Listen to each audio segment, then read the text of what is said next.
Hello everyone, আজি আপোনালোকক এখন গ্লাसेছ দেখাইছো। এখন 6 ইয়াৰ্স বাচ্চাৰ কাৰণে হয়।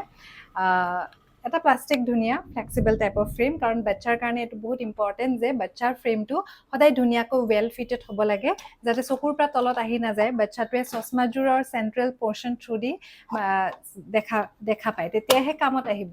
আৰু এই বাচ্চাটোৰ ক্ষেত্ৰত একচুৱেলি বাচ্চাটোৰ 6 ইয়াৰ্স প্লাছ হয় আৰু বহুত দিনৰ পৰা ই একচুৱেলি দেখা নাপায়। এণ্ড তাৰ প্ৰভিজনেল ডায়েগনচিছ হৈছে আইচোমেট্ৰিক বাইলেট্ৰেল ৰিফ্ৰেক্টিভ এম্বলাইপিয়া বুলি মই কনচিডাৰ কৰিছোঁ। এইটো এটা তাৰ প্ৰভিজনেল ডায়েগনচিছ হয়, কাৰণ তাৰ ভিজনটো চশমা দিলেও একদম মানে কাৰেক্টেড নাই অহা। তাৰ 6/36 ভিজন বাচ্চাটোৰ ক্ষেত্ৰত চাইক্লোপ্লেজিক ৰিফ্ৰেকশ্যন কৰা গৈছে।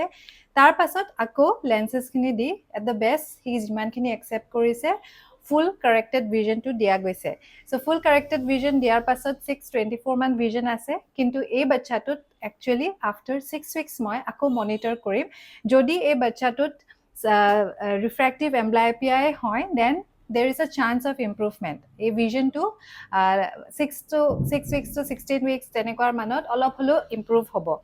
কিন্তু এই ফেজখিনিত বাচ্চাটোৰ কাৰণে বহুত ইম্পৰ্টেণ্ট, মষ্ট ইম্পৰ্টেণ্ট থিং যে সি চশমাখন পিন্ধিবই লাগিব। মেক্সিমাম অফ দ্য টাইম চশমাখন পিন্ধিবই লাগিব। এটা বাচ্চাৰ ক্ষেত্ৰত যেতিয়া এখন গ্লাছেছ লয়, বহুত ইম্পৰ্টেণ্ট থিংছ কেইটা হৈছে যে এখন চশমা একদম ৱেল ফিটেড, ধুনীয়াকৈ ফিট হ'ব লাগিব, লুজ হ'ব নালাগে। এই বস্তুটো কাণত ধুনীয়াকৈ বহিব লাগে আৰু চেণ্টাৰ পৰ্চন অফ দ্য লেন্সটোৰ চেণ্ট্ৰেল পৰ্চনডোখৰ পৰা তাৰ ভিজুৱেল মানে এনেকুৱা হ'ব লাগে যাতে ফ্ৰেমটো একদম সি চেণ্টাৰ পৰ্চনৰ পৰা দেখে, কাৰণ that portion is the maximum মানে ভিজনটো থাকিব। চ' সেইখিনি বস্তু। আৰু নিয়াৰ ৱৰ্ক একদম নিষিদ্ধ, মোবাইল একদম নিষিদ্ধ, আউটডোৰ এক্টিভিটিজ এনকাৰেজ কৰিব লাগে, বল খেলিব, মানে যিকোনো আউটডোৰ এক্টিভিটিজ, কিন্তু বেছিকৈ নিয়াৰ ৱৰ্ক নহয়। পঢ়া শুনাখিনি বাহিৰে মোবাইল একদমহে ৰেষ্ট্ৰিক্টেড, মই এই বাচ্চাটোৰ কাৰণে কৈছোঁ। চ' এইখিনি যদি ফ'ল' কৰে, দেৰ ইজ অলৱেজ এ চান্স মানে এই বাচ্চাটোৰ ক্ষেত্ৰত যে ভিজনটো ইম্প্ৰুভ হোৱাৰ বহুত চান্স। বাই চান্স যদি ইম্প্ৰুভ নহয়, then we have to go' for the amblyopia treatment next step.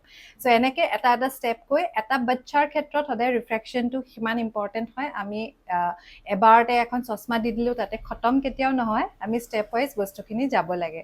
So' thank U and বাই, নমস্কাৰ।